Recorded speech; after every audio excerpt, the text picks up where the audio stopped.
Alright, shit na araw sa inyong lahat mga paps.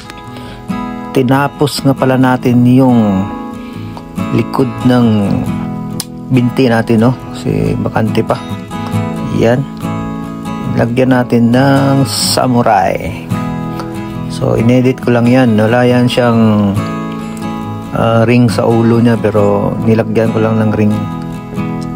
So gamit natin is 7RL na liner. So yan lang ginamit natin, isang karayon lang. Hindi na tayo gumamit ng shader kasi maliit lang, hindi masyado kalakihan. At saka mas maganda ito gamitin kaysa shader. Mas maganda i-shade yung liner lang, kuha mo yung mga detalye.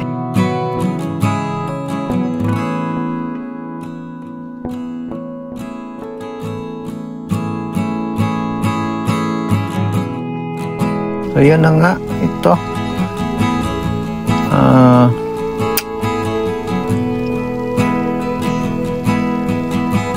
samurai yung napili natin design para sa likod. Sakto naman siya kasi yung sa kabilang pisngi ng binti natin is Japanese Oriental, so itong samurai is Japanese rin.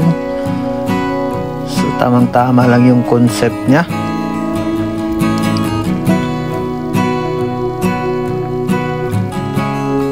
Ayan, tapos na nga. Yan na, tinapos na natin yung samurai. Ito na yung kabuuan ng binti natin. Ito na, tapos na ito lahat.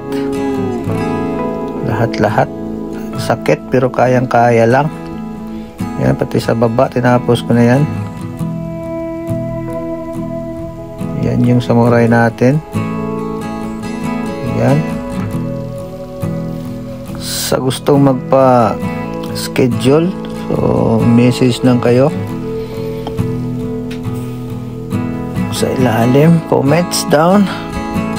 Yan yung iba sa kabilang pisngi, Japanese Oriental, wave at saka ano.